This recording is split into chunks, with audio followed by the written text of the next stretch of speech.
I'm going to transform our kitchen from this to this and actually make some of our cabinets.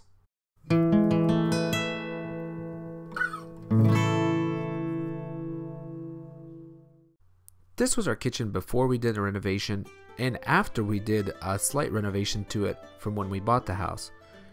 We liked it. It was really nice. We turned it into a galley after it having it completely enclosed, so it functioned quite well for us, but it was lacking on storage, and we just weren't keen on the color and the fact that the cabinets didn't go all the way to the ceiling.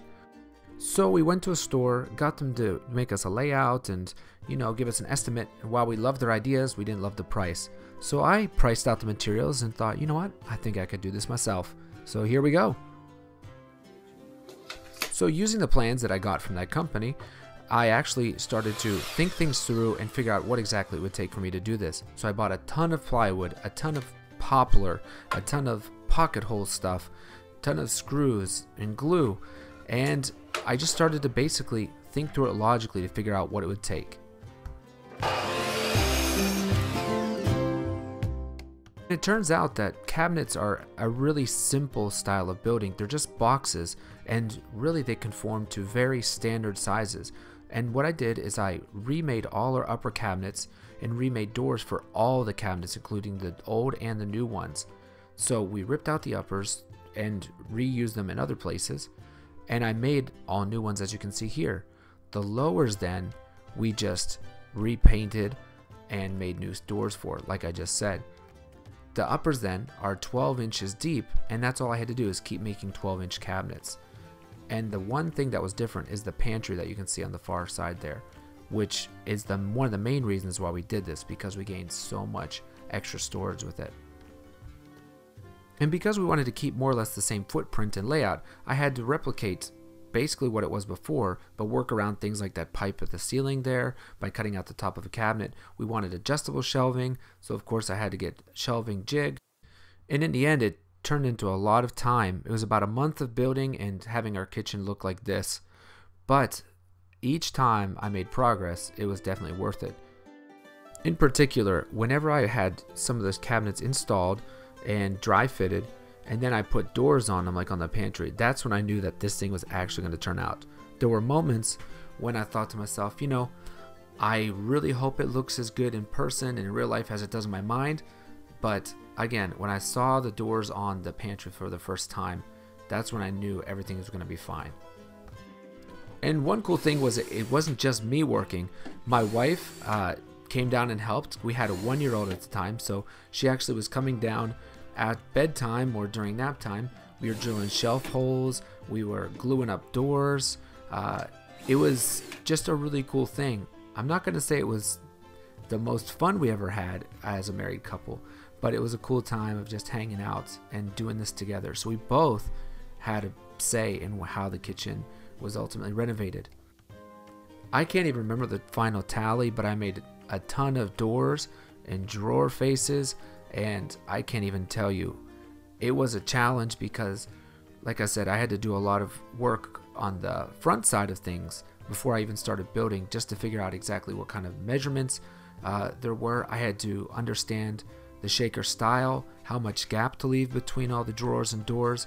I had to look into what hinges I would need, and then ultimately I had to hire out a painter. So I hired this paint crew to take my doors and cabinets with them and painted at their shop professionally. Then they came and did everything for the lower cabinets in my house. It cost a little bit of money, but even so, I came out on the end of everything at less than half the price of the quote. And yes, it took time, but it was worth it.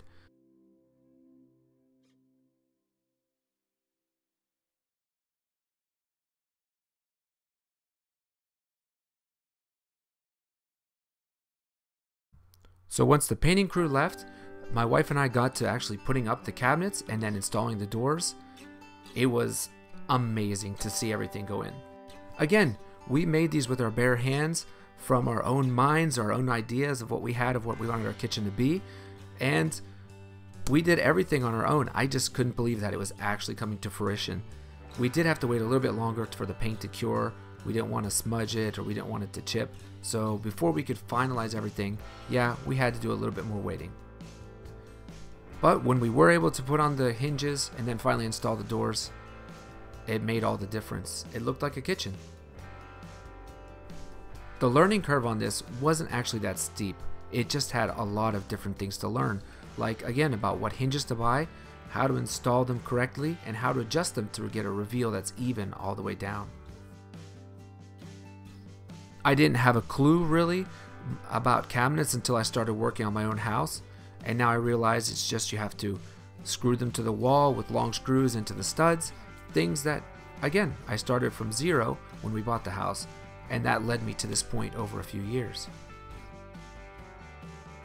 Now this was the cabinet I was the most nervous about because I had to fit just right over that pipe, and I was hoping that it was gonna turn out perfectly, and it did, so all that worry for nothing.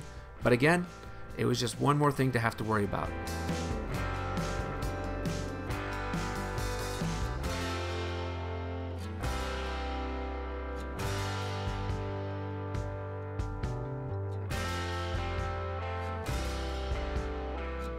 This middle cabinet here presented another problem all of its own, which is the microwave is going to hang from it. So I had to figure out exactly how I had to do that, how I could get the electricity from the wall through the cabinet down to the bottom, and so we could plug in the microwave. But again, with some careful planning and some research, I got it to work out, and it looks like a normal cabinet. One thing that we decided to do that I'm so glad we did, but at the time required a lot of extra thought process and thinking things through, were these glass doors. We decided to go with tempered glass that we had a special order from another state. We had them shipped in. It cost a little bit more, well, quite a bit more money to get this rather than just plate or pane glass, but they're a million times safer, and they're heavy, so I had to worry about the weight of these doors, so we used epoxy to glue them rather than just wood glue. But they worked out fine too. Almost a year and a half later, I believe it is, and there's no sagging, there's no breaking or cracking.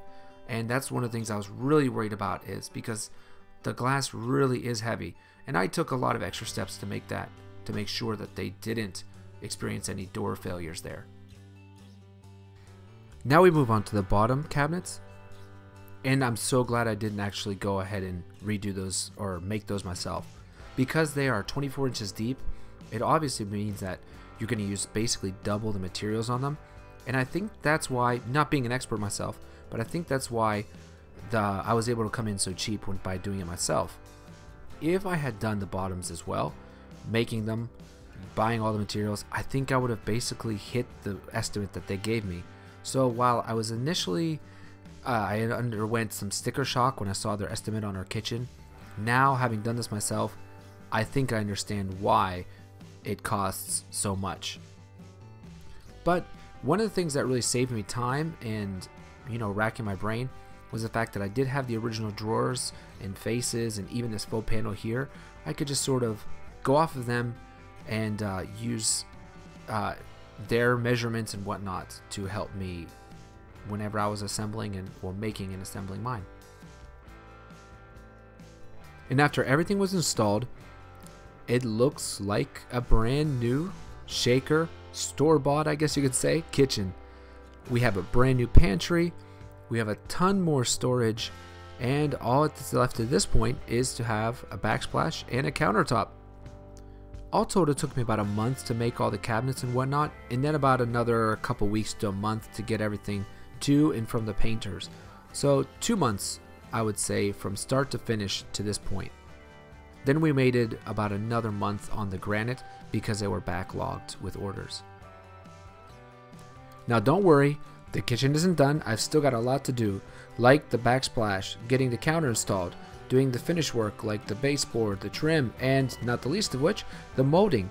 So please be sure to check out the next video in which I do all these things, and I'll see you around here the next time.